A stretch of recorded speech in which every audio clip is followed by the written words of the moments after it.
RVS. RVS. RVS. Le MAG. Elle est là, elle revient, comme dirait une certaine chanson d'avant les années 80, ça s'en va et ça revient. Je veux parler de la Foire internationale de Rouen, avec son lot de découvertes, de passion, d'envie partagée, avec son thème chaque année renouvelé et pourtant récurrent. Et nous ici, à RVS, qui sommes heureux d'avoir ressuscité la vieille dame des années 80, qui n'était pas encore tout à fait la radioactive, mais qui portait déjà beaucoup d'espoir et qui pendant des années a été partenaire de la Foire internationale de Rouen, nous sommes donc doublement heureux de vous accueillir, Cécile Dupire, Madame Communication et Marketing du Parc Expo, et évidemment de la Foire internationale de Rouen. Cécile, bonjour. Bonjour. Merci de venir au micro de RVS pour parler de ce nouveau rendez-vous important. Comme chaque année, il y a d'autres rendez-vous bien sûr sur la Foire internationale, mais ça vaudra d'autres magazines. Et d'abord peut-être la question évidente, mais qu'est-ce donc qu'une foire internationale ? Parce que certains n'y ont peut-être jamais mis les pieds, ce qui n'est pas bien, mais ils ne l'ont peut-être pas encore fait. Exactement, c'est possible. Donc la foire internationale, c'est une foire commerciale sur laquelle on peut retrouver 400 exposants, donc répartis sur différents secteurs, la gastronomie, l'habitat, le shopping, l'artisanat, et qui justement proposent de leurs produits, leur savoir-faire ou leurs services aux visiteurs. Et chaque année, vous vous triturez les méninges pour avoir un nouveau thème qui peut être en rapport avec l'actualité, mais peut ne pas avoir aucun rapport avec une actualité immédiate. Tout à fait. Alors, pour beaucoup d'années, on a choisi des pays ou des villes pour pouvoir faire des focus géographiques. Et cette année, on s'est dit, alors, pourquoi pas changer ? Pourquoi pas faire un petit renouveau sur la foire internationale ? Et donc, on a choisi une période, donc les années 80 et 90, pour pouvoir toucher 2 décennies, donc 2 générations différentes. Alors ça va se traduire de quelle manière ? Parce que là, 80-90, on a forcément des chansons en tête, mais on a aussi de l'ameublement, de l'habillage. Est-ce que tout ça va être décliné sous différentes formes au sein même de la Foire internationale ? Alors, les exposants restent les exposants avec leurs produits et leurs services, mais on va essayer de faire une immersion totale tant sur la déco, les animations, ou bien forcément l'exposition de 1200 mètres carrés qui attend les visiteurs dans la fin du hall 8 cette année. Et qu'est-ce qu'il y aura donc sur ce hall particulier ? L'exposition de 1200 mètres carrés, donc exposition immersive, totalement sur les thèmes des années 80-90, alors avec un espace sur tout ce qui est filmographie, discographie, tout un espace avec des articles de collection, donc ayant appartenu à certains artistes musicaux. Ouais. Pour ne pas le citer, par exemple, la chaussure de Michael Jackson, qui est l'original, qui fait partie d'une collection privée. Vous avez récupéré la vraie chaussure de Michael Jackson ? On nous la prête pendant une petite période. Et puis après, forcément, une reconstitution de plusieurs pièces d'une maison avec une mise en décor, on va dire, des années 80-90. Ça veut dire des animations exclusives sur lesquelles on a le droit de rien dire, mais que vous allez quand même révéler quelques secrets. Oui, parce qu'en plus, on vient de tout juste les valider, les finaliser. Donc, pour les novices ou pas que, il y aura une grande piste de roller, donc 300 mètres carrés de piste de roller pour pouvoir s'initier ou alors faire des gros pics, parce que ce sera une piste tout en longueur avec quelqu'un qui pourra accompagner donc les visiteurs pour certaines de l'aide en fait pour ceux qui n'ont jamais pratiqué. Il y aura également des mascottes, un caricaturiste, des chansons, donc c'est-à-dire un groupe de musique qui va déambuler pour vous faire chanter au micro. Il faudra y aller et pas avoir peur. Voilà, on a essayé de mettre vraiment plein d'animations différentes et en lien avec le thème. Et pour la première fois cette année, nous accueillerons 3 booms géantes qui seront elles aussi sur les années 80-90. Est-ce qu'on peut parler de pôle d'attractivité ? Est-ce que c'est par pôle qu'on peut se balader, déambuler au sein de la foire internationale, ou est-ce qu'il y a différents secteurs qui sont les uns à côté des autres ? Oui, en effet, on essaie vraiment de regrouper les exposants par thème et selon ce qu'ils proposent.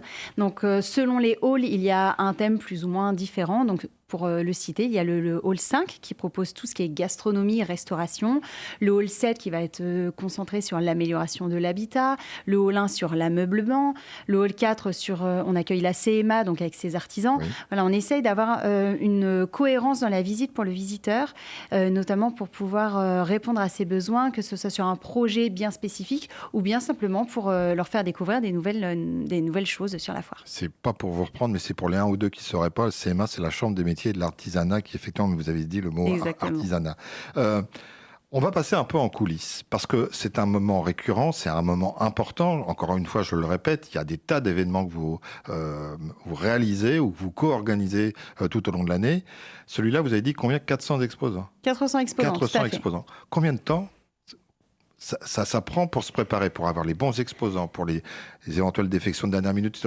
Vous êtes combien à travailler et qui fait quoi? Parce que là, il y a plein de petites fourmis, c'est pas péjoratif. Tout à fait. Donc, nous sommes 25 petites fourmis, donc réparties sur différents domaines. Donc, il y a forcément le domaine commercial qui se charge de trouver les petites pépites chez les commerçants, etc. Il y a le service sécurité, tout ce qui est comptabilité, la communication, forcément, dont je fais partie. Il y a le service coordination technique et le service technique, donc sans qui rien ne serait possible, parce que mine de rien, toute la signalétique, c'est toute la face cachée à laquelle on ne fait pas forcément attention, mais très importante pour orienter les visiteurs.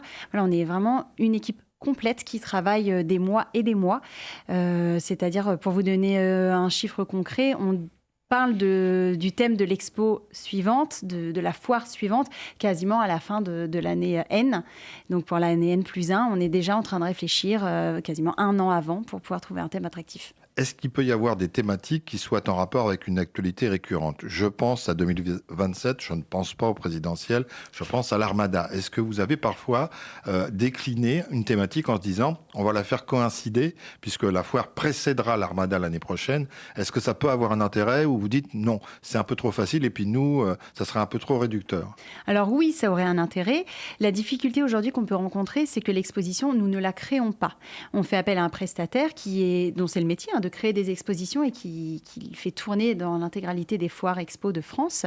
Et donc, si aujourd'hui, on a un prestataire qui se propose de nous fournir une exposition sur tout ce qui est la navigation, les exploitations portuaires, évidemment que nous serions ravis de l'accueillir pour 2027. Donc, vous ne pouvez pas dicter votre volonté. Vous pouvez en discuter. Exactement. Mais c'est en fonction, effectivement, de la réalité et du temps de construire, parce qu'il y a aussi ces délais-là qui sont importants.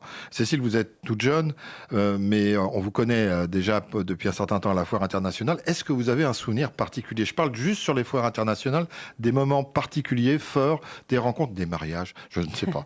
des choses qui vont laisser un souvenir et auxquelles vous pensez immédiatement si je vous dis quels sont les souvenirs qui vous reviennent à l'esprit. Alors forcément, si on me demande un souvenir sur la foire, c'est ma première foire, donc en 2022, qui était sur le thème du Portugal, donc pays que j'affecte tout particulièrement. Ah, voilà.